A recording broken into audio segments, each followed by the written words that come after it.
For those of you who do not know, my name is Shar Birch, and I function as your transitional conference minister for the Southeast Conference.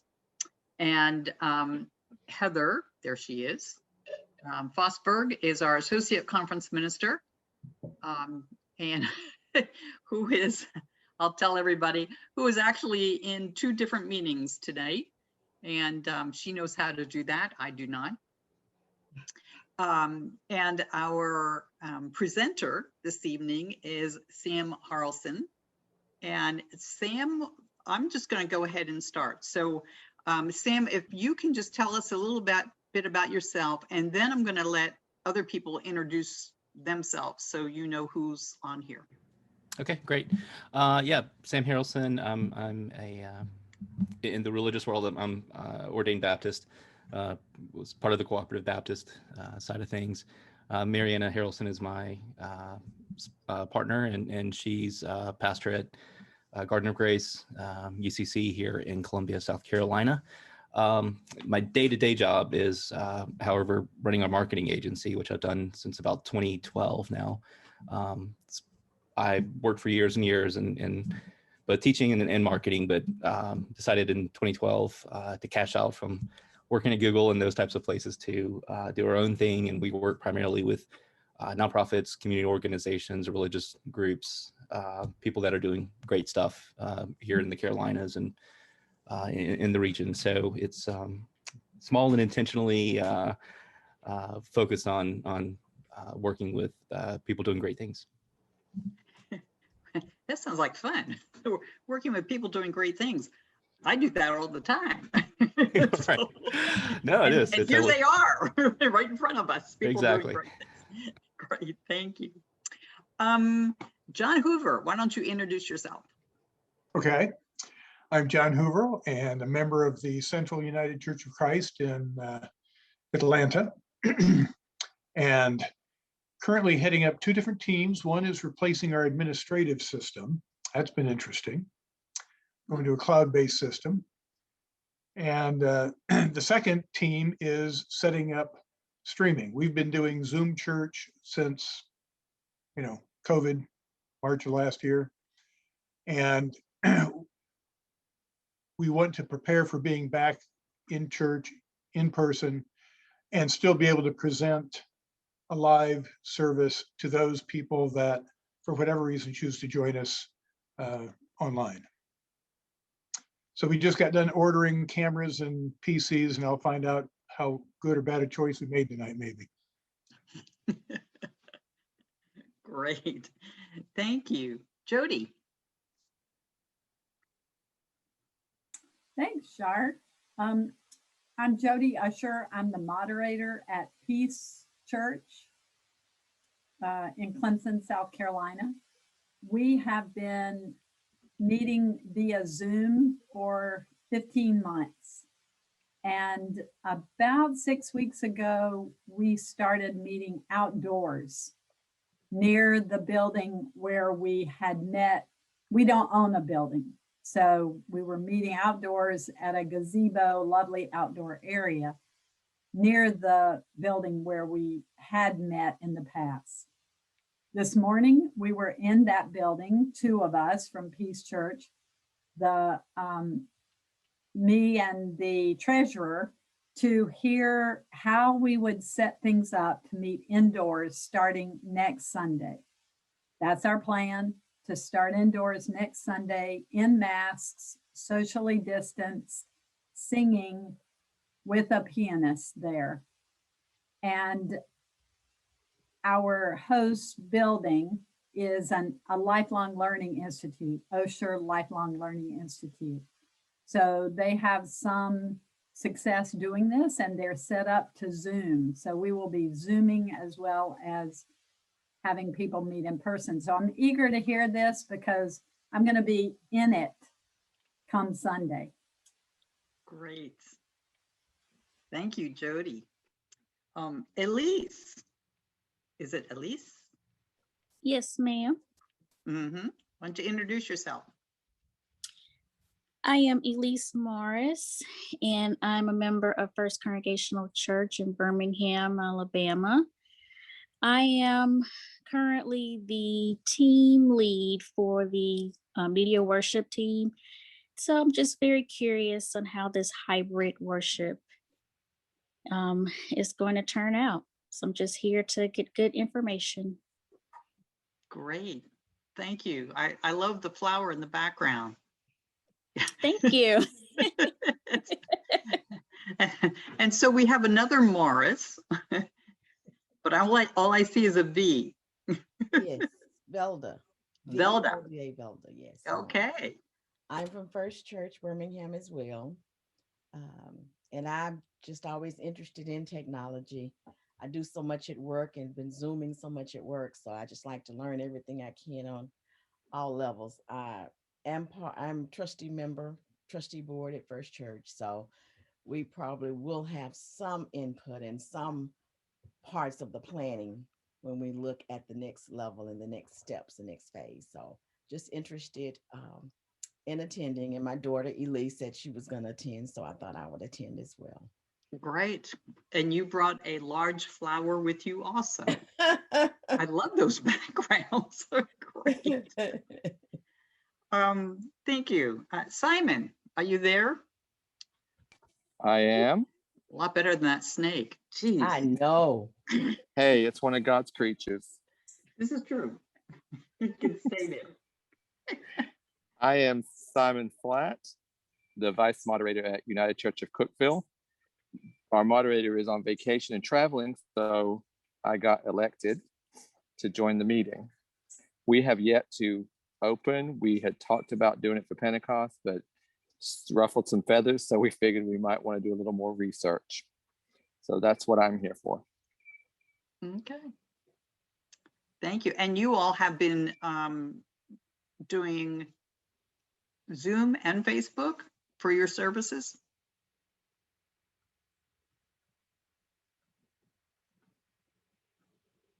Did you hear that question, Simon? Yeah, have you been doing both Facebook and Zoom? Sorry, my Wi-Fi is breaking up. What was that? Oh, for your worship services, have you been doing both Zoom and Facebook? Correct. We Zoom and stream from Zoom to Facebook. Okay, thank you. Marcia.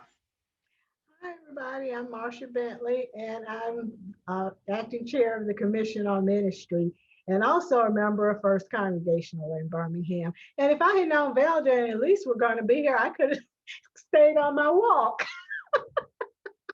No, I needed to be. I'm also on the media worship team, so I'm here to support Elise.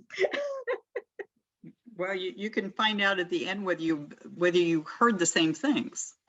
Yeah. Mariana. Yeah, I'm Mariana Harrelson. I'm the pastor at Garden of Grace in Columbia, South Carolina. We have also been virtual the whole time, 15 months, Zoom with a live Facebook stream.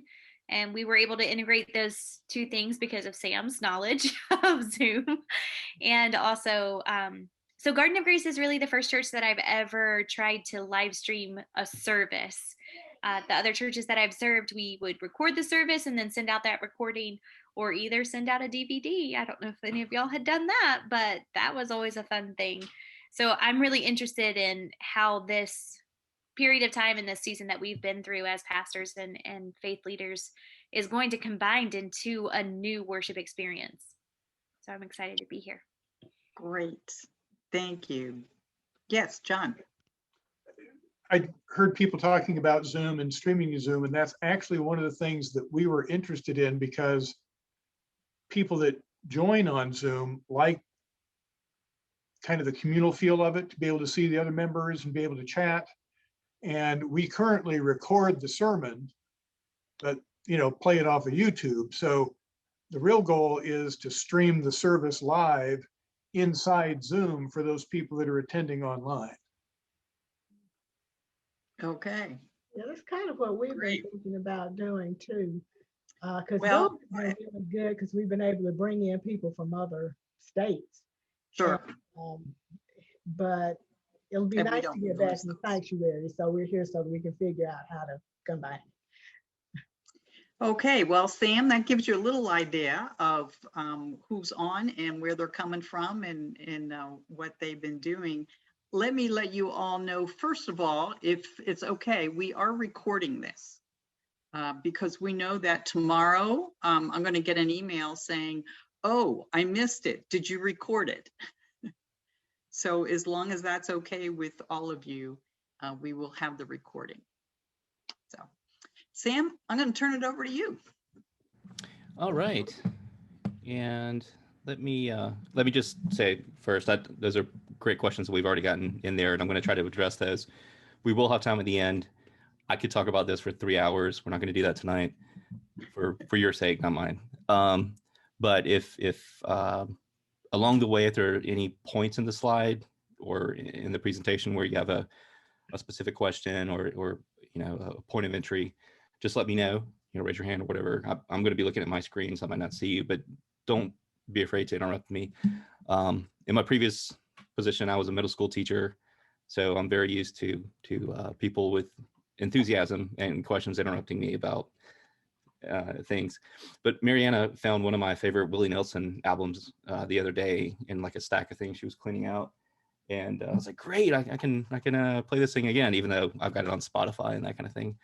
I have no idea where a CD player is or DVD player is in our home. So all that to say, keep that in mind as we have moved quickly into a streaming future where, everything we do is streamed from our devices on, into our car. And I have teacher friends now who, talk about how their students are able to cast their homework onto the screen to show what they're doing. So we've moved quickly into that sort of what seemed like a far out future.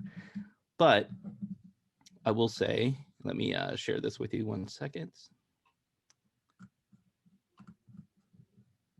All right, and I'm going to make this big. Okay, can everyone see that? Okay. Yes. All right. I can see it. Nope. Okay, so we are going to start at the beginning.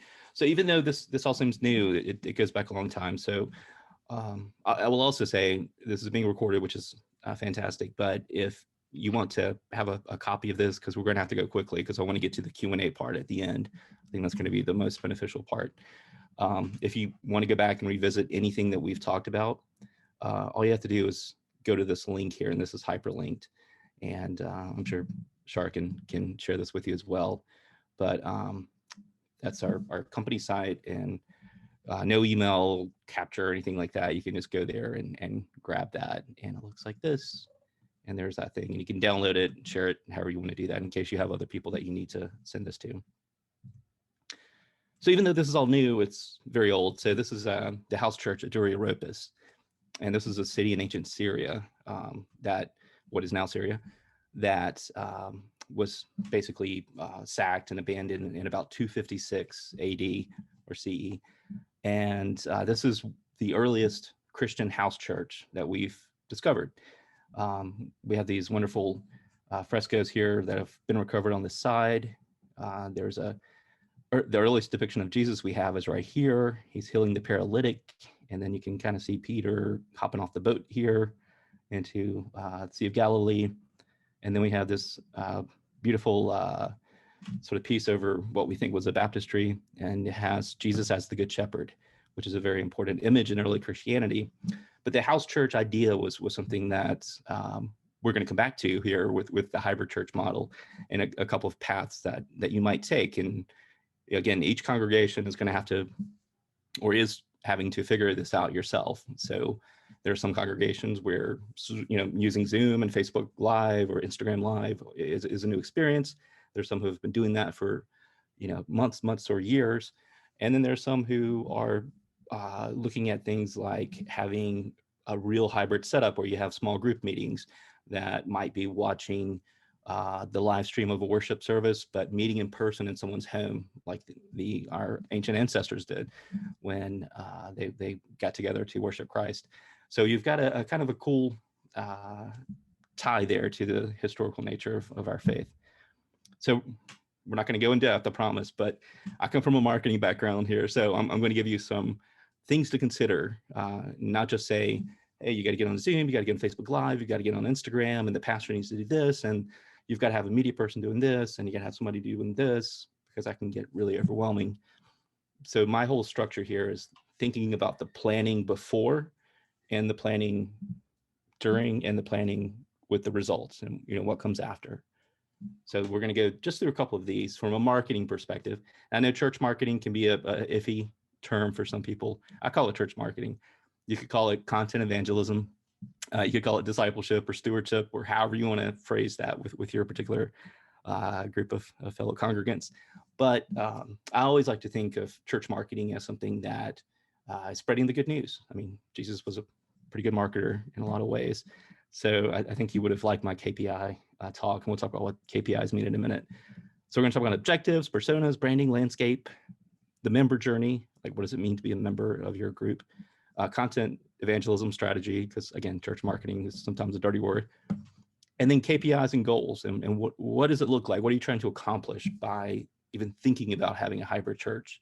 Because you could just operate the way you've operated, in 2019 and 2020 shook everything up, and you can go back to that. And a lot of people want that. But what about the people who, were able to participate, maybe from out of state, or people who were, in their home, accessibility issues, people who have social anxieties, like myself, people who, have certain situations where showing up to a church building and participating in worship together can be an overwhelming experience, especially after the year we've had where, social interaction was rather limited. As a side note, I was at a meeting last week and we were all masked up, and at the end of the meeting, the person, took their hand and put it out to shake their hand, and it took me a second to register because I haven't shaken anyone's hand in a year. So for me, that was a sort of a anxious moment. So as we go through all this, keep in mind demographics and personas and makeup of people, just like with everything else, is varied. And as Paul said, we should try to be all things to all people with our outreach and with our research. With our approaches to these things. So the first thing I want to emphasize is taking a hybrid approach, or taking hybrid approaches. There's not one, there's more than one. To church, it's not about changing who you are as a congregation. So the first goal that I want to emphasize is that you have to figure out who you are. It's about adapting for who you reach. So keep that in mind. You don't have to all of a sudden wear jeans and skinny jeans and a knit sweater and talk as if you're a 28-year-old pastor who drinks espresso. You can actually be who you are and be participating in hybrid worship in creative ways that isn't in some sort of mold. So keep that in mind. So here's some questions I want you all to consider as leaders, as committee members, as clergy, as lay leaders. These are some things that you need to think about. And I would, when I work with churches on strategic marketing initiatives, these are some of the questions I ask, whether it has to do with budget stuff or a new outreach program or marketing campaign, but especially with thinking of establishing a hybrid church, because this is going to give us our objectives. So these are some of the main questions I would say you as a lay leader or clergy member or a member of the conference, you need to sort of ask these individually and then ask these corporately and get a group together, or even the whole congregation. These types of things can be fun and liven up a group sometimes. So these are kind of the main 6 questions that I've always seen pop up when considering a change like this. So what roadblocks are in the way of some of the changes we feel we might need to take? Is it the institution, or is it money, or is it lack of resources, that type of thing? And then just be brutally honest. This is like a budget session. You want to be brutally honest with yourself when thinking about setting up something like hybrid worship. What functions do our facilities serve? Whether you have a church building, whether you're meeting in someone else's worship space on part-time basis, or you're meeting in we have a lot of warehouse churches, as we call them here in Columbia, where churches rent out that space. What functions do they serve now in 2021 and in 2022 and beyond? How does that look different than it did in 2019?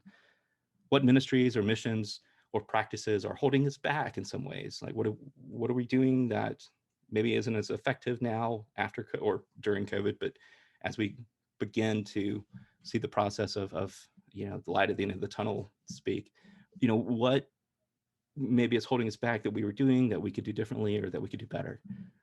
What areas are we not seeing results for stated goals? And again, I'm big on goals. I'm big on having objectives set in place. And those are two different things. But what are areas that we're not seeing the results that we need to see? What teams or committees need to grow or need to shrink in order to show effectiveness with hybrid worship? And then what constraints does the budget have? Because we're all dealing with that. The religious landscape of 2019 looked very different than the religious landscape in America of 1999. So now after, or as we, again, begin the process of getting over the last year, what does that budget look like when we talk about live streaming? What do we have the money for? What do we have the resources for, the man and the woman and the person power to do that might be different than what we had before? So once you answer these questions, what I like to do as an activity, if we had a half-day workshop, full-day workshop, this is the kind of stuff I would do. And again, you can get all this downloaded and fill this in if that's helpful for you. I like to come up with 3 main clear objectives. So the church objective 1, church objective 2, church objective 3. And then what is the church going to do to make progress towards achieving that objective? And then within that sort of structure, those 3 things, what does the church outreach or church marketing objective look like, 1, 2, and 3? And what is the strategy? What are we going to do? We're going to set up a Zoom situation for our congregants. We're going to set up a stewardship campaign. We're going to set up a marketing campaign where we use Google Ads, or we're going to do consistent blog posting, or we're going to make Instagram live posts, twice a week, something of that nature. Really precise, clear, consistent objectives that anybody in the congregation can see and recognize and know the reason for. So kind of take this information, and that feeds back into this with these 3 objectives. And sometimes we get the big teacher white paper and put it up on the wall and kind of carve those up. Sometimes it's all virtual. It's been all virtual over the last year, of course. But it's always a fun exercise when you talk to your group and kind of work through these questions. So in terms of hybrid church, you take those objectives and you think about the top goals for what we're going to call a content marketing plan. You can call it whatever you need to call it for your group, but think about who you are, your brand awareness. What do people think about you? What do they know about you? Who are you trying to reach? What are you trying to do in your community? Then the traffic, like, do you have specific objectives for how many people are viewing, or how many people are engaging with your content, or how many, what does the giving plate look like at the end of the day, whether people can give online or people are mailing in checks? Those are different metrics you can have. And just as an example, like, does it lead to membership, or does it lead to discipleship, or does it lead to a certain type of stewardship? So again, plan. So this is just one of the ways that I like to think about this before hopping in and saying, okay, now set up your Instagram live, because you've got to really plan ahead. And then one of the last slides about marketing I'm going to throw at you here. But in the marketing world, we have a tool called personas, and we use it all the time. Back in the good old days of 2005, we would say, I would walk into a meeting having 5 personas. And I would say, persona 1, this person looks like this. Persona 2, this person looks like this. They act like this. They think like this. Persona 3, they do this, this, and this. And we're going to market to these 5 or 6 people, or these 3 people here in this case. What does your congregation, what are you trying to achieve by having a hybrid path or a hybrid church? Who are the personas? So think about people in your congregation and outside of your congregation who might benefit from that. And again, this goes back to that objective stuff. Now with our portable computer trackers here, we don't know specifically the number, but we're pretty sure somewhere around 70 to 80,000 personas or varieties of personas at the base level exists for something like Facebook. So I can target someone in Birmingham who has repeated patterns of picking up their phone when they get anxious during meetings at work, who is this age, who likes this type of music, who drives this type of car, and is interested in this type of book and votes this way. And those are all things that we can really drill down on, which seems scary, and it is in some ways. But those tools are free and available for you to use. But that's, Facebook, Google type stuff. At the baseline, as you hop into considering hybrid church, don't skip the persona step. So with yourself or the decision makers or the groups or however your congregation operates, really think about who you're trying to reach and keep that in mind as you go along with what you're doing as your congregation moves or possibly moves into considering or doing hybrid worship. Very, very powerful part. So here are 3 different groups that I've worked with various congregations on setting up and fostering and helping to grow and hopefully flourish over the last year, especially. But even before that, going back to, I guess, 2014, 2015, when a lot of churches started talking about hybrid worship, and before it really exploded last year, you have what we call in-person groups. So these are groups that meet like in the Durio Ropus small Christian home or house church, where there is a group of people from your congregation who might not feel ready to re-enter a full-fledged church or church building or be inside with others, but they maybe have a pod or a family cohort or a group of friends. A lot of times this is 4 to 6 people, so maybe a couple of families, and they gather at someone's home to watch the live stream of the service, or they have a Bible study, or there's a Bible study that's broadcast on Wednesday nights, or there's a fellowship meal even. There's a couple of congregations I've worked with where, especially over the last year, they would gather together on a Friday evening and have fellowship meal or fellowship beverages and do it sort of in a corporate manner. So like all these homes were basically doing just a Zoom kind of meal together, but it became a ritual and a part of something for those congregations, and it increased donations and giving over time. So keep in mind, those in-person groups are still going to be very powerful in the coming months. We don't know what's going to happen with things like variants and vaccine sort of availabilities and all sorts of things. So keep in mind that's a very important part. Again, also with accessibility and maybe with people who are in different geographic areas from where you are. So in-person groups, online only groups. And again, this is people who are just meeting virtually, whether that's for Bible study or whether they're joining into the corporate live stream from a sanctuary or from outside, which is what Mariana's church does. We have outside service and we're streaming. So we still have about the same number of people tuning in to the live stream every Sunday that we had before we restarted the outside worship. So that's kind of an indicative part about how this can work. But book studies, Bible studies, social justice issues, lots of that kind of online only groups where people are meeting together to talk about things they would have, maybe driven to the church or walked to the church or biked to the church to do. Is still possible, and it keeps that community flowing. So when we think about hybrid church, just don't think about live streaming. It's very multifaceted. And then third is what we call hybrid groups. So this is kind of a mix of the other two. So perhaps they're meeting these small groups of people or families are meeting together, or they're actually going to corporate worship at a building sometimes, but sometimes they're not, and sometimes they're participating in a Bible study virtually, which is not going to go away. These are all things that people have become accustomed to, staring into these cameras and then talking with each other in a communal fashion. So those are the hardest to manage in a lot of ways and can drive a pastor or lay leader nuts.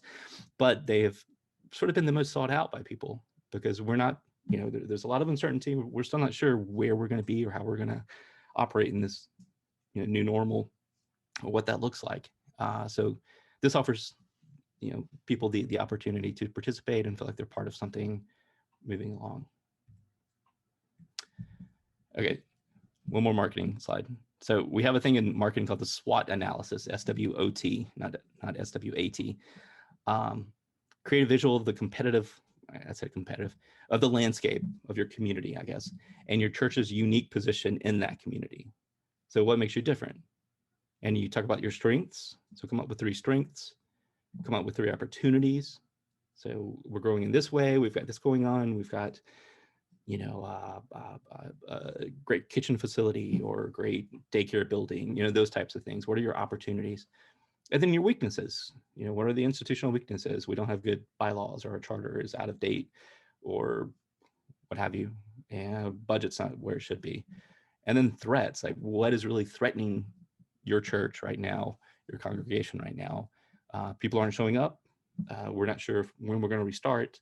The CDC says this about masks, but we've got people who are uncomfortable being in buildings. We've got people who are not really comfortable wearing masks. And we've got this whole, plethora of ideas out there about, how to move forward.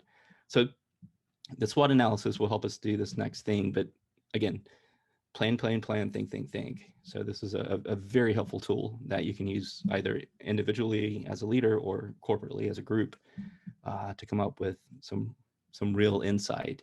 And again, what I think about Mariana's church is going to be different than what she thinks about the church, and what congregant A thinks about the church. So giving people voice to come up with ideas about these types of things can really help you plan out what maybe being a hybrid church or having hybrid opportunities looks like. And this is my favorite part. I'm going to leave the marketing behind here, but brand positioning. So this is XY axis, and I always like to think about this in terms of 4 things. So maybe church plant type churches, or modern contemporary worship style churches, or more traditional churches, or churches that are seen as value churches where you might be renting a space, or you might be already getting together just as a virtual church, or you might be getting together as in an Orthodox sort of space to have church. And then looking at all the churches in your area or in your community that are around you and thinking about what they do or how they do that, and maybe calling them up and saying like, hey, what does it look like for you to do this? And figuring out how you are what you are, and what you are, apart from other congregations. So it doesn't have to be competitive, but just thinking about what you offer that someone who already is a member, or someone who might be in the community and have heard about you but not really interested, based on whatever, like how do you set yourself apart from other congregations in the community, and or other groups in the community even. What are you doing that's different? Whether an emphasis on social justice, or an emphasis on environmental justice, or an emphasis on, working with, like Mariana has an incredible garden at her church, the Garden of Grace. So they've created this wonderful garden for the community there. And it's become a real differentiator for what they do. And that leads us from what we call lead generation. So again, hybrid church is going to bring in people. So this leads us from going from kind of like getting people on the Zoom call or on the Facebook Live or on the Instagram Live into sort of more marketing functions with discipleship or stewardship. So how do people know about you? How can hybrid approaches help people interact? How are you engaging with prospecting? So if people are showing up for your live stream, what are you doing to engage them there and moving them along? Where do these people or families go when they might be interested in maybe joining or giving towards a certain campaign or giving towards a certain cause that you're sponsoring? And how can you better engage at the step of what we call the opportunities lead? So when there's a real possibility for you to get someone to become a part of your congregation. And what does that process look like? So just some ideas to think about as we move here from just thinking about hybrid worship into actually doing it and things to measure. So again, it's not just about doing a live stream. So here's an example editorial calendar that I came up with another church. And what I would, and we're going to talk about tools in a second, but what I always like to say is make sure that you've got this written down. There are clear objectives. People know their roles and responsibilities, and know the pastor shouldn't be doing this all. But a lot of times that does fall back on the role of the pastor, and we're going to talk about that in a second. But thinking about how and why you're doing what you're doing, because in marketing and in technology and in any type of engagement and awareness practice, consistency is key. So if you want to get really good at meditating, you have to meditate. If you want to get really good at basketball, you have to take all the shots you can take as much as you can. So practice is a good part of worshipfulness. So this is just kind of a basic editorial calendar just to get your mind thinking about what you can do with hybrid worship, whether it's in-person groups meeting or hybrid groups meeting or online only groups meeting. So of course on Sunday we have our live streams going on for worship. On Tuesday, here on the 2nd, you would do a blog post, case study on local missions on the 9th. So this kind of lines out the month. And then again on Thursday, maybe a post or an Instagram video about coping with depression and anxiety, especially after 2020. Finances update, maybe in your closed Facebook page for your group, or maybe in a more private setting. Stewardship reminders, that kind of thing. Discipleship spotlight, like find a congregant who's done something really amazing and spotlight that person. Marriage discussion on Facebook Live, always fun to do that with groups. Book studies, that kind of thing. So these are just some examples, but you want to create content as much and as consistently as you can in order to keep the members going. You can hear my daughter in the background. Sorry about that. She's a beautiful little 2-year-old who doesn't like to go to bed at 7:30. All right. So the hybrid church path, I like visualizations, as you can tell. So it requires more than just a live stream on Sunday mornings. So we start off with that live streaming. So it's great to use Facebook Live. It's great to use YouTube, which is YouTube Live, or Zoom. So I think the two most common right now are Zoom and Facebook Live. A lot of churches are using YouTube Live as well. And that's wonderful. The problem is that a lot of churches stop there with those apps or tools. So they stream to Facebook via Facebook Live or YouTube Live or Zoom, but that's where it stays, which I'm going to tell you that's wrong and you shouldn't do that. The big secret, you need to have this hosted on your site. Not meaning you have to host the video, because don't do that. But there are ways to embed a Facebook Live video that you're doing on Facebook into your site and making your website, your church website, the hub of that interaction. So people don't have to say, okay, well, let me go to Facebook and open up the Garden of Grace page and click on this link that's pinned at the top. It's like, no, just go to gogucc.com/live and they can bookmark it. It's easy to get to on mobile. They don't have to remember to click 6 times to get to something, whether it's on Zoom or Facebook. So for people who are just watching or live streaming, that's a great option. So always make sure you have that live. And of course you can have your donation or giving or offering or contributions link right there with it, which is very important right now. So put it on your own site. Or if you still stream via Facebook Live and you don't want to embed it onto your site just yet, still create a live page so that people can go to your website and see where that content lives. Because you're going to find people from outside of your congregation who don't operate the same way you operate as a group, who maybe want to take part in this. So live stream, but use your own church website as the place where all that stuff lives in perpetuity. Don't build your house on someone else's property, in other words. Finding you. So awareness campaign internally with consistent goals of saying, okay, we want to make sure this many members are tuning into the live stream, or we're seeing this kind of engagement often enough to make this real, like whatever that goal might be, 10 viewers, 100 viewers, whatever, or this many engagements, people liking something, or Instagram Live hitting the little heart. Those are all things that we can measure. So figure out how people are finding you inside of your congregation and outside of your congregation. And that's what's important to host it on your site. Have those videos from YouTube or Zoom or Facebook Live integrated and embedded within your site itself. Third, engagement. And this is the secret sauce. This is where churches fail or succeed at hybrid church.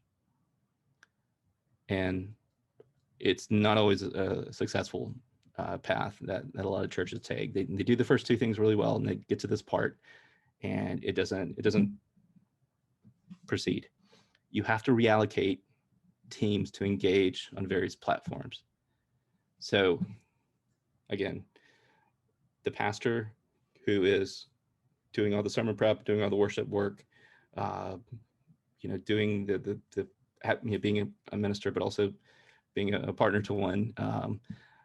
Saturdays and Sundays are not our easy days. Those are our working days. So putting another thing on your pastor's shoulders to say, okay, well, you've got to be in charge of moderating comments or making sure that people are being engaged with on Facebook Live or on Zoom. That's a lot of work.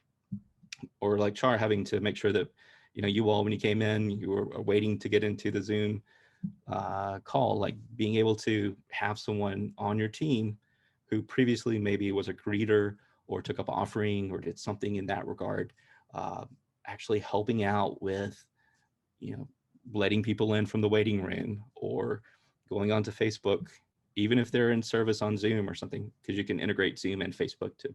So if you broadcast from Zoom, but it goes to Facebook, very easy to do. That's what Mariana does with her church. But you got to make sure that someone is actively, working the Facebook Live conversation, not for moderation as much as just engaging. So over the last year, we've grown with Mariana's church in ways, or the church where she's a pastor, in ways that weren't expected, because we did have people who were in the Facebook Live conversation and liking things that people were saying or throwing out little tidbits. I'll go in there when it's my duty to be on the Facebook Live chat. And when Marianne is preaching, I'll throw in little tidbits here and there about something that I'm, might find interesting in the text, and kind of get a side conversation going. So those are all ways that you can engage people in new and very, very powerful systems that we didn't really take advantage of earlier. The commercial world, corporations have done this for a long time, and churches are finally catching up and realizing, oh, side chats are really interesting, and they kind of keep people interested in what's going on. So if you've ever watched the YouTube Live thing of like a political speech, you notice there's that ongoing conversation. It's how people, sort of interact now. Or if you have, I have a 13-year-old, and like I said, I used to teach middle school. When kids watch things like Twitch, which is just people streaming video games. So they're playing the video game while they're live streaming, and you're watching people play video games, which seems silly for us old people, but for young people, it's incredibly popular, and it's one of the most popular forms of live streaming on the web today. But the conversation that's going on about that person playing the game while that person's talking, it's engrossing. So anyway, all that to say, reallocate resources or people and say, hey, person A, I need you to be, helping out with the Zoom call this week, or, however that works out with your tech team. But don't let everything go onto the leadership or the pastor's shoulders to try to moderate or engage in real time, because you're not going to be successful. But if you can do that, that's really, really, really going to change things. And I've seen this over and over and over, especially over the last year. So please keep that step in mind. And then last step, documenting. So regular meetings for metrics and goal sharing. So our little church, small, but good group of people. And we have a security team, we have a tech team, and that tech team meets, and we talk about how many likes, how many hearts, all those things that we measure, how much engagement. how did that look compared to last week's offering number, because everything's public for us, very transparent. And it's a healthy thing. It's kind of like sitting around the dinner table, on Sunday evening and saying, okay, what's next week's budget look like, or next year's budget, or next month's budget? And just having having the boldness to have those conversations with people can really make a difference.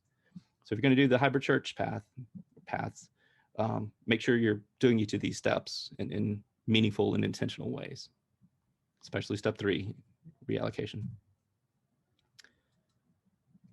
So a couple of apps and tools to consider, and it is a great time to be exploring or thinking about or implementing hybrid churches or church worship or church interaction, not just worship, but Bible studies and all sorts of things. It's a wonderful time for that right now, because there's so many great tools out there. So you've got YouTube Live, you've got YouTube where you can store your videos, as member here was saying earlier. And if you do that, again, have a page created on your website, on your church website, so that you can embed those, so those videos show up on your church website's page as well. Because believe it or not, people are still looking at your church website. And our clients are always amazed when we show them the analytics and say, look, you've got this many people looking at your site from this zip code. And they're like, oh, we didn't think anybody was looking at our website. People are still out there searching. And if they're trying to find a new congregation or trying to get the look and feel of a congregation, they will do that. So we're looking at schools right now for our children, and we're looking at all these school websites, and it's like, oh, that one's kind of terrible. Maybe they really don't care about their messaging sort of thing. So keep that in mind. Facebook Live, great opportunity, free. You've got the built-in billions of people on Facebook, but you have to be heard and seen through the clutter, and you really need someone in there, like I said, for that reallocation step 3. Make sure that you're engaging with people who are coming in, whether they're from the congregation or not. Make it an interactive experience. Very easy and very powerful to do. And then Instagram Live.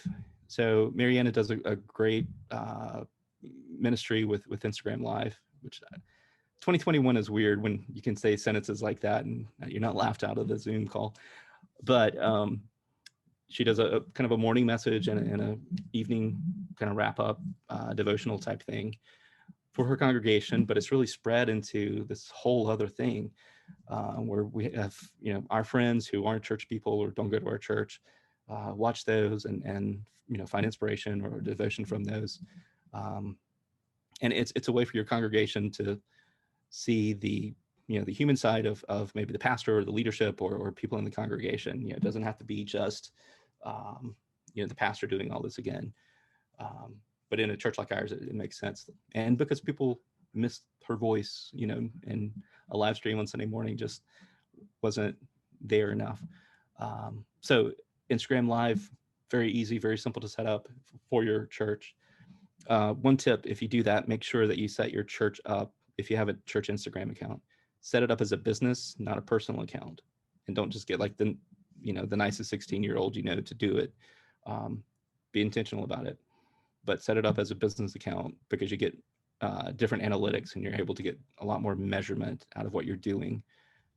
And you can actually get verified and that kind of stuff much easier. So we've helped a number of churches get verified, which is a big deal. You get the little blue check. And that kind of gives you a little more credence, if you will. And then Trello, which I won't spend too much time on, but Trello is a project management board. So oftentimes when I consult with nonprofits or churches and I'm trying to get them to consider these sorts of things, I show them our Trello board, which is basically the old school columns of like sticky notes. So you've got to do, doing, done, behind, or however you want to set that up. And when you do something, you move the sticky note from one column to another column. But it's all online, it's virtual, and you can share these boards. So I run my company off of that, or our company off of that. But we also work with a number of churches on that. So it's great for things like social media planning. So if you want to go back to like that editorial calendar that we were talking about, Trello is an incredibly powerful team management, project management system that I highly recommend. They have free levels. They have paid levels, but you can get by with the free level. And it's collaborative. So more than one person could be working on it. When I do a new project for a client, I share them on the Trello board so they can see what we're working on, what we're doing. And then it becomes a really nice way to interact without having to email or text or call somebody, and get things done. It helps us get things done. And then Canva is a app. It has paid options, but it's also free. It's iOS and Android, and you can use it right on your phone or your iPad or your other tablet. It also works on the web.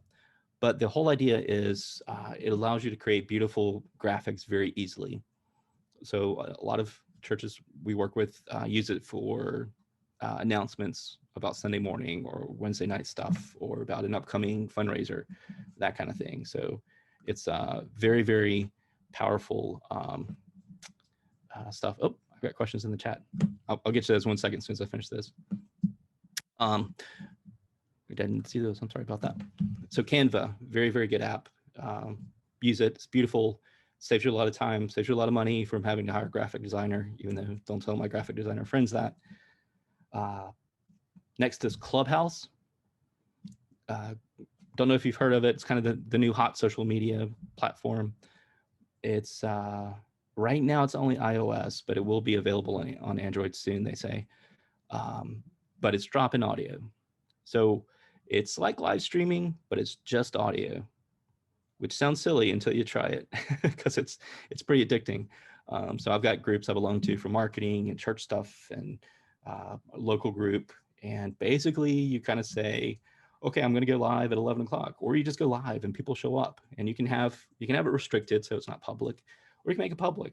So I've seen a couple of pastors already using this in really interesting ways. So Clubhouse is pretty interesting platform there just for audio. And on the accessibility side, I've got read studies and anecdotes and that kind of thing from people who are vision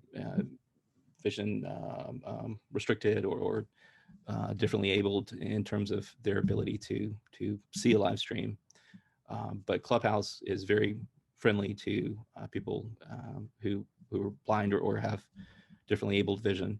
So that's something to really consider as well. I've got a former student who's big into accessibility, and now she's a programmer, but she suffered a stroke in 8th grade, and she's technically blind, and she uses Clubhouse all the time for that kind of thing. So keep that in mind. There are some other great opportunities for things like that you need to be exploring. And then Traject here. This used to be Social Response, I believe was the name of it. They rebranded. It is a paid service, but Traject is great for taking all the social media stuff and dumping it into one interface so that you can see the stats effectively. So you're able to see, your Facebook Live, your Instagram stuff, Twitter, whatever. Zoom is integrated now. So it's kind of a nice all-in-one portal. They have a free trial. You can try it just to see, but I'm a big fan. I've used it with a couple of clients in the nonprofit side for events they've had where they wanted just to get kind of a one-off feel for how something went, besides just seeing how many likes they had on Facebook. And there are a couple of other options, but Traject is the one I've used most with nonprofits and people like the United Way use and that kind of thing. So I wanted to throw that out there.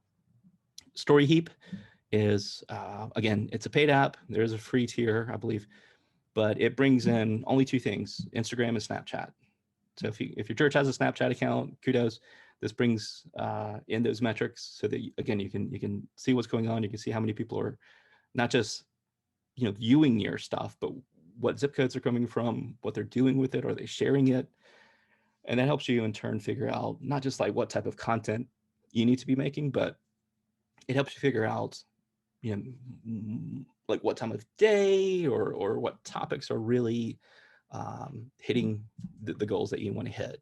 So again, a metrics suite just for basically Snapchat and Instagram, but it's super helpful if you get into that and you have opportunities within your congregation for hybrid groups to operate on those platforms. And then last is Google Analytics. You need to have Google Analytics hooked up, or some sort of analytics programs. If you're anti-Google, which I totally understand, there are apps out there that are not Google that will do the same thing. But Google Analytics is free, of course, and the return for your data is incredible statistics about who's coming to your site, where they're coming from. Are they clicking from a Facebook, campaign or Facebook page? Are they coming from Instagram? How much time are they spending? What are they doing? Are they clicking to your live stream? How many people are bouncing from your offertory page or your offerings page? That kind of thing. So I've done over the past year a lot of like 6-hour Google Analytics trainings.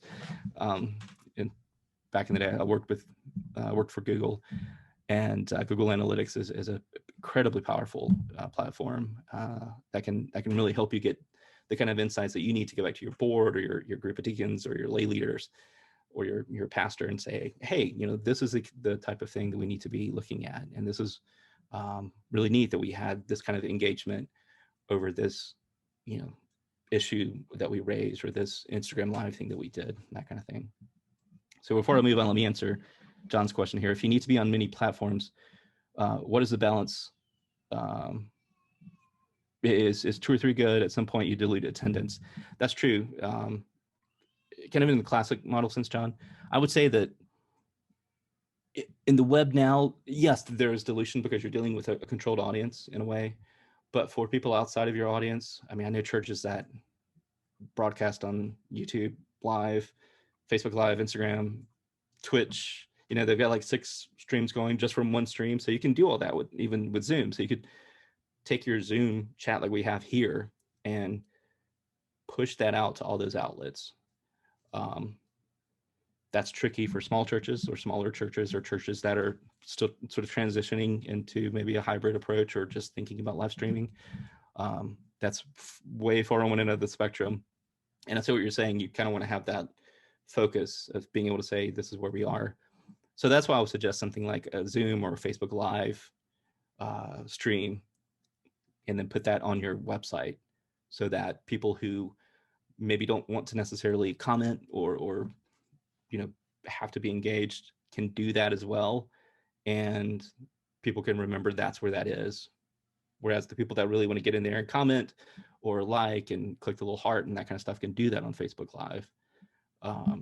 So it's a great question, and it's true. You don't want to spread yourself too thin, especially if you have limited resources to allocate. So if you don't have a greeting committee of 16 people that rotate, because we've never been at a church where we have that, you've got to really think about the type of resources you have. So that goes back to kind of that planning step of saying, okay, well, we've got 2 or 3 people here who could possibly help moderate something like, YouTube Live or Facebook Live interaction. So how do we best use those resources?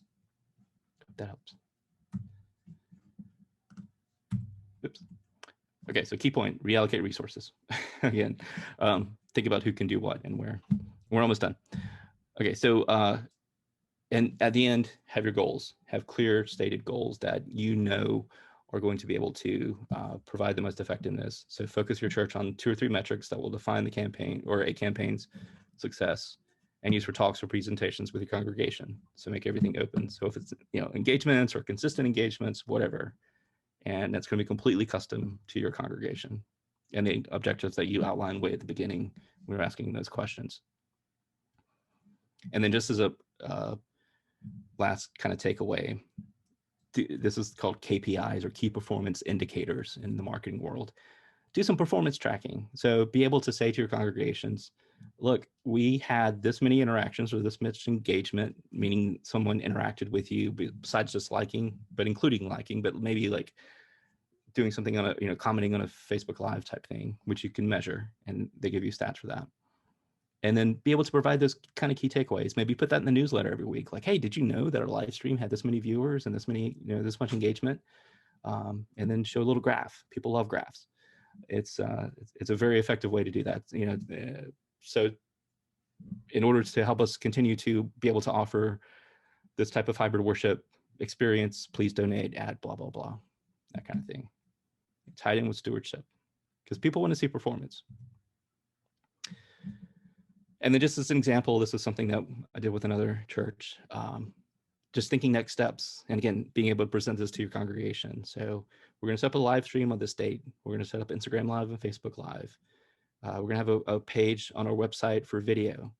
We're going to have an awareness campaign in the community. We could maybe pay $5 a day to Facebook for a Facebook ad. Very easy to set up. Or just some sort of, hey, we're still here. It's 2021. We're a community. Here's what we're doing. Here's who we are. Come check us out. You don't have to come to the church. You can participate this way. Or if you don't want to participate in worship, here's a great opportunity we're doing with a book study on white privilege, or a great thing we're doing, with our transitional population who are, really suffering right now because of all sorts of conditions out there with socioeconomic injustice, those types of things. And then last, have a strategic, I'm sorry, I can't talk. There's my daughter again. Have a strategic planning session with your hybrid groups. So like if people say, hey, we want to have a group that meets at our house every Sunday and watch your live stream while we do brunch. It's like, cool, let's get together and figure out what the objectives are. Like, what are you trying to accomplish? What are we trying to accomplish? Are you, doing discipleship, or is there a stewardship factor, or how does that look for our overall congregation and corporate health? And then, you're more than welcome to do that. And that's been really, really popular, especially with younger families like ours with the screaming little ones. It's been nice in that regard over the past year for Mariana to be able to have church and me not have to worry about wrangling the young kids around. So for young families, or for, again, people who are differently abled, being able to offer these types of opportunities is really powerful.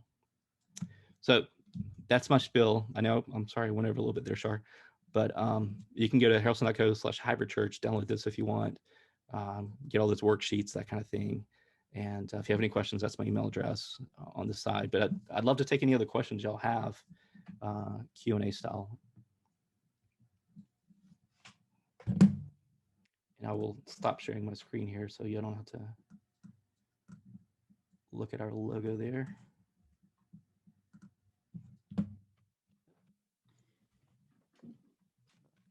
Thank you, Sam. I sort of want to go, okay, wow. Like I said, I could talk about this all night, so it's one of those things. There's a lot of stuff there, and let me just give a couple of responses, and then I'm sure that we've got questions, because what you have done for me is to put a framework that says we're not just talking about, okay, how do we do in-person worship but not lose the people that we've had on Facebook.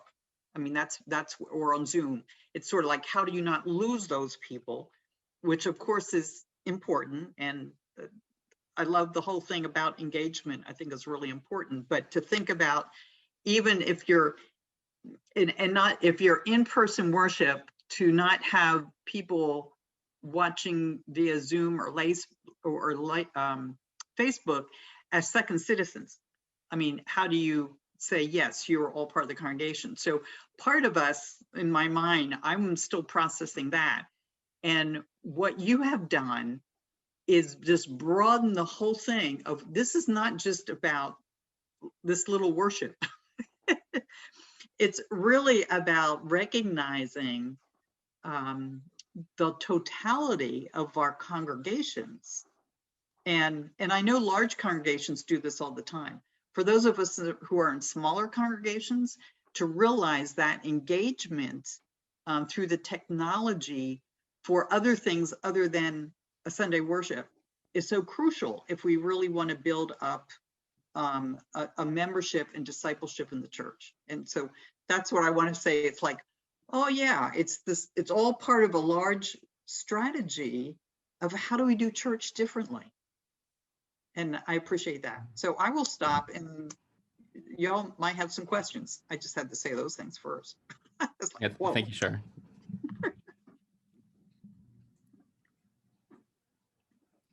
Yeah, and that's one of the big things I think we often overlook when we talk about hybrid church is it's not just the live stream. It really is, how people are experiencing corporate worship, of the divine in different ways.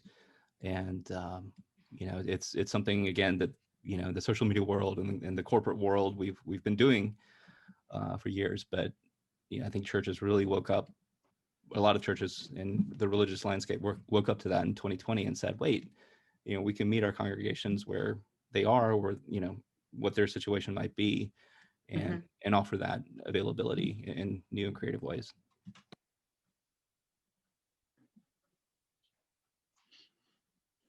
As I've been working, Go ahead. As I've been working on our streaming equipment, getting our setup ready so that we can film and stream our in-person worship. Most of the resources, church front, there's a bazillion of them, are all focused on lights, action, camera, rock band, heavy use of stage lighting, screens, etc.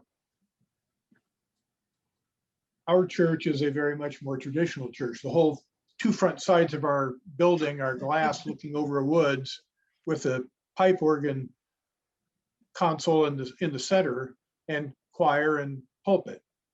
And putting big screens and things in there, or having a kind of stage for the rock band, just doesn't fit what we do.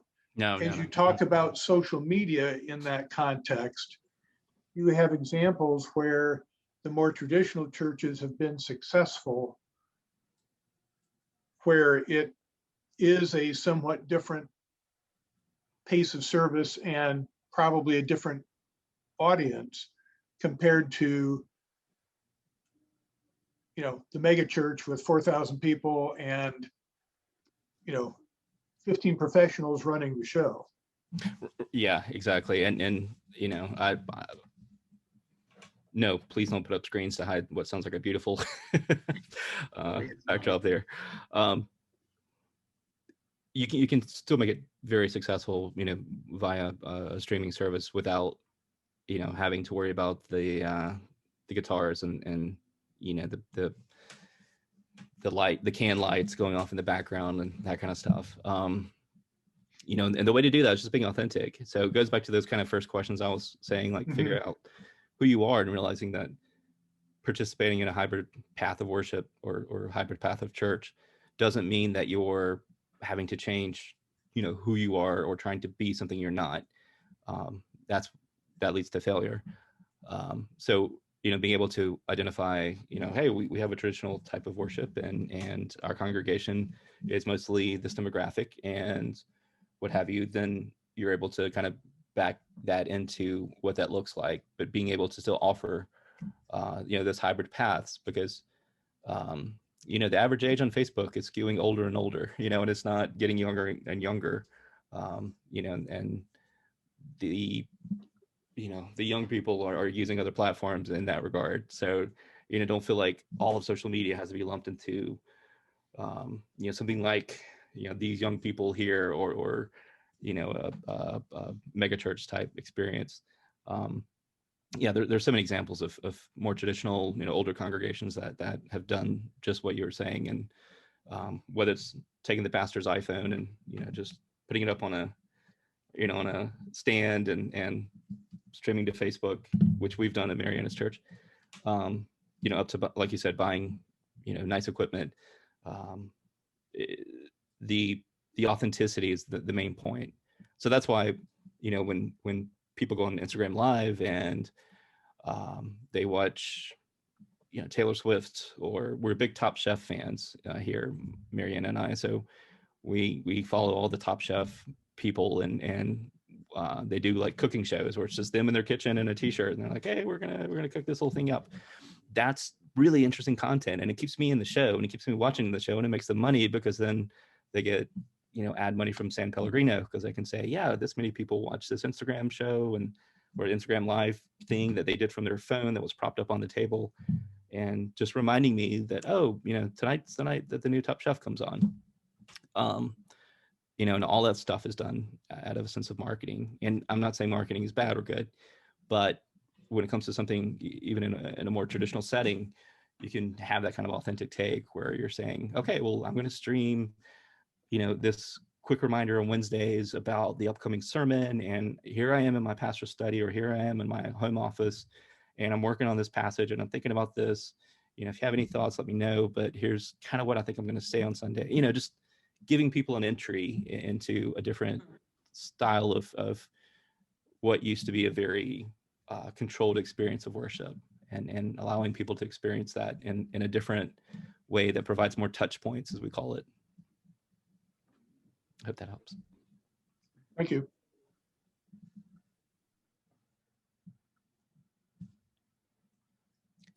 Did I say that right, Mariana? The top shelf stuff. She might be with the little one. She's not listening to you. I'm sorry, I'm listening to two people at once. The toddler's a little louder right now. Say again. No, I was just saying, like, in terms of like you with a small church that's more traditional style of worship. You know, it's not a, we have New Spring type churches here, like mega churches, Elevation Church, those types of more rock and roll type of experiential situations. You can still be successful at social media and engage people in the community, or we have people from other geographic locations now following, because it was just kind of an authentic way that you hopped into it between your devotionals that you do daily and talking about the sermon that's upcoming, and then, you know, just streaming from your phone and being able to interact with audiences that way. Yeah, and I think it's really proven the adaptability of people. A lot of times I think church people get a bad rap of not being flexible and not being adaptable, but it turns out they really can be if you give them exactly what Sam has been talking about, an overarching goal, an objective to why we're doing what we're doing. Okay, we're doing this because we're keeping people safe, or we're doing this because we have people who work on Sundays who want to be a part of our congregation but can't because they have to work or something like that. And so that's why I think this visioning kind of process that you've walked us through is so crucial to what we're doing. And also how we're moving forward. You know, we were talking about in our congregation, we're going to have to make sense of this. People are going to ask us what this all means and what did it all come to. And so I keep thinking, you know, that's going to be our role as religious leaders. Whereas, I don't know about you, I've kind of felt like, oh, my job is to just hold things steady. That now we're moving into a... Oh. Oops. Now we're moving into the abyss. And now we're moving. I think the toddler hit the phone. Yeah, does anyone have any other? Yeah, comments, questions? Let me ask you, Jody, what do you think that you all will do when you come back worshiping in person, in terms of, will you continue doing some kind of Zoom connection with people that don't come? That's the plan. Mm-hmm. We don't know who that will be yet. Mm-hmm. And So will you be to happen? Yeah, and so I know with your congregation, you are small enough. When you do that, I'm always curious about, depending on the size of your congregation, whether you put the Zoom faces up on a screen so other people can see who else is there in worship but on Zoom, or whether you just sort of keep that to yourself and you just have someone interacting with people on Zoom while the worship is going on. Sam, because we are yoked with this Osher Lifelong Learning Institute, where they have already been doing hybrid classes. Oh, okay. Sorry to misunderstand what hybrid church meant.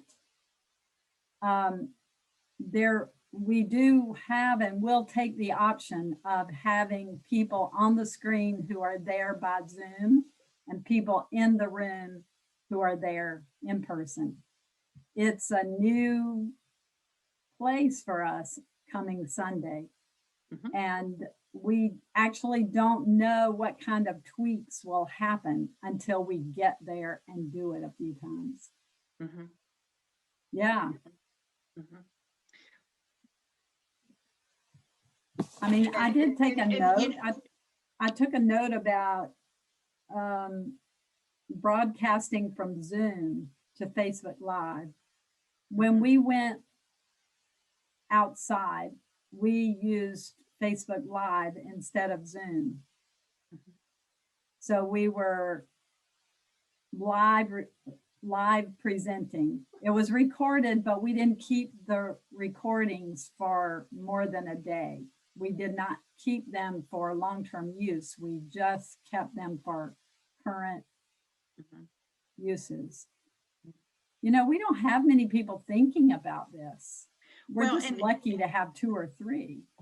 And I'm sitting here thinking, you know, you're in Clemson. I mean, you've got a university there. You've got a whole potential of being able to reach out in some very different ways using the technology, all of which I don't understand, but Sam does.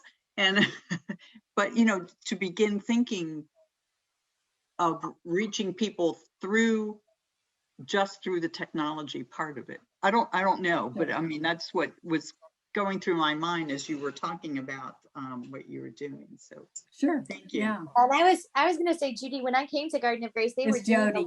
oh, sorry, Jody. When I came to Garden of Grace, they were doing a live stream, and our plan was exactly what it sounds like y'all's is for Sunday, about just turning it on. And we had to go backwards and do a lot of work on how to involve the people who were on Facebook, or in your case, Zoom, to include them, because it ended up being a big audience. So especially in Clemson, like Shar was saying, with the, you know, we're from South Carolina, you might end up with a whole host of people. So it might be a good thing to bring up in that church conference, just about what do we do if we have 20 to 30 people who are joining us on Zoom? How do we engage them? How do we get information to them? And how do we determine who they are? Right. Yeah, thank you. I really love the enthusiasm. Thank you so much. Other questions or thoughts or reactions or?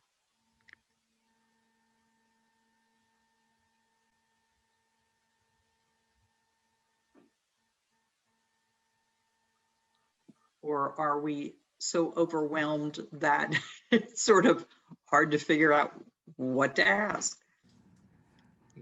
Yeah, and again, feel free to, you know, take some of that and adjust it as you need to, or see fit, or don't, or whatever. Yeah.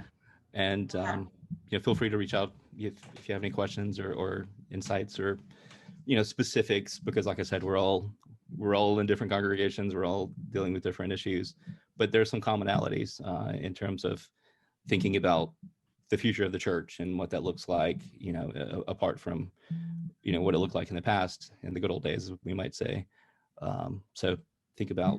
Well, and I think that's one of the things that you've also entered into. It's not a matter of how do we do what we used to do in our current setting, but it really does push us to think in some very different ways. In some ways, because we've learned to do some things we haven't had to do. And so it really does push the opportunities. I mean, I know that a number of churches will continue to do some Bible studies and some small group stuff online, because they're getting many more people online than they ever did in person. I mean, in other words, seeing that using the technology can really expand things. But the idea of really thinking it through and trying to plan and really find out about some things that people don't know how to do. I mean, I have your number. It's like, what was that again? Yeah. So First Birmingham, what are y'all thinking of, or are you thinking yet?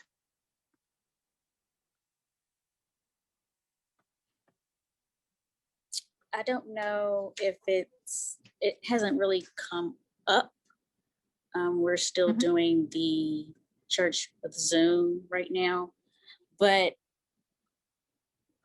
at some point it will. And so that's where I am trying to gather information to be prepared for that conversation.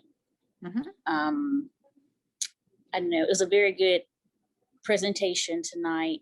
A lot of, and I guess what we've kind of, everybody's done, everybody was thrown into this situation, but we kind of thought, we didn't know that we were on a good path, I guess I can say. We do have the media worship team, which helps the pastor not worry about the technological issues that may come up. So it's our job to make sure worship and virtual meetings are taken care of. Everyone signs in okay. All of the technical issues and glitches are addressed. So I think we have done well without knowing that we have done well. So I don't know where the church is going to go, but I know I came tonight to try to figure out what opportunities and what references in case that conversation starts to come up. Well, and I would think that to begin thinking about it now, and even broaden some of the thinking. One of the things I thought, Sam, when you were talking, obviously you do marketing, because I sort of laugh at some of the lingo, the language, and one of the most common one is branding. And the first time when I've talked to people, well, not the first time I talked to people about branding, I keep thinking, oh man, what is the branding for the church? But to be able to say, but no, it's who you are. It is a matter. And I think our churches have such amazing potential of being able to provide for people a worship experience, a progressive theology, which is so important. But I'm not always sure that we know how to tell people that, or how to target those who need to hear that. And so that's where the whole idea of branding, of how do you tell your story that links with people who need to hear your story, because they're out there. There are millions out there that need to hear the kind of story, the kind of faith perspective that we've got. And we somehow, it's like we keep it to ourselves, or we don't have the right language to get it from us to the people that need to hear it.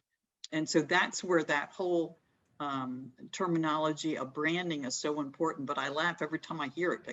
Every time I think of branding a cow, and it's like, oh, wait a minute. Yeah, it's like when we use the term campaign. I always detest using that, because I'm like, we don't need to use militaristic language for what we're doing here. But one of the points I always make, especially with progressive groups, is that the churches, we talked about the mega churches and the warehouse type churches here that are so popular with what we perceive as younger people. They are doing all the KPI studies and the branding studies, and they've got the good logos, and they've got the good website, and they're hosting all their site on their video, and they're doing those things because they know it works and it's appealing to young people. So it's the people that actually need to get our message out that are a little more reserved or scared, or well, that's not really our type. And it's like, no, you can do that ethically and be really smart about what you're doing, because it's not 1994 anymore. So being able to go out there and put a brave face on. I mean, in the Baptist world, we fight with it constantly because, here in the South, we're overshadowed by the Southern Baptist. So being, recently in the Cooperative Baptist Fellowship, it's always a big deal, because our main branding is that, well, we're not that type of Baptist, which is terrible, because it's not saying who we are, it's just saying what we're not. Right. And I love my we do Baptist that friends. too. So just being able to take some of these tools and some of this language, you don't have to use the lingo, but thinking about the objectives that you're doing, because I assure you, around here it's Elevation, New Spring, those types of churches that are very Southern Baptisty and very, oftentimes very, very conservative underlying. They painted this veneer of cool and hippiness or hipness, to try to bring in people. And the trick is your message is a lot deeper, and your message is a lot, I think, more what people are looking for. So like you said, they're out there. It's just connecting with them and not being afraid to take that step to do that. Yeah, I appreciate that. I can remember talking with many of our pastors over the last month saying, oh my golly, I never thought I would be a TV evangelist, and that's what I'm feeling like. Because whether it was Zoom or Facebook or whatever it was, because we're so used to the community and the spirit in the community. And when people preach, they do, well, they've learned to do it in different ways. And so maybe even that opens up to say, okay, we do need to do things in different ways than what we've been used to, but being authentic is really, really key. Right, exactly. Any last minute questions or comments? Or Sam, I just want to thank you. I want to thank you for taking the time, and thank you for sharing the information. And for some of it, it's going to take a little while to sink in. I was taking notes. I'll probably go back and look at this because, as I said right afterwards, I know for me, you've stretched my thinking in terms of it's not just thinking about what you do on a Sunday morning, but it's thinking about the whole plan of how do you reach people in hybrid in different ways, kind of thing. And some intriguing thoughts. I'm still back at, I love the idea of groups of people getting together to participate in worship online. I mean, in a small group. I mean, why not? But anyway, I just want to say thank you. Thank you so much. We greatly appreciate it. And you might get some phone calls. Okay, sounds good. Thank you, Char. Thank you, everyone. I appreciate your input and your time. And thank you for what you do, most importantly. And if anything, I hope this helps you and your congregation, think about the future, but also think about where you are now and who you are and your branding, and thank you for changing the world and being a voice. Yeah, and I think we all just need to be open to the Spirit and how the Spirit works among us. And blessings on you all as you go think about this, but be open to what's there. Who knows what God's going to be doing with all of us? And we'll just work alongside what God's going to do with us and just listen and be nudged. So blessings on you all, and thank you.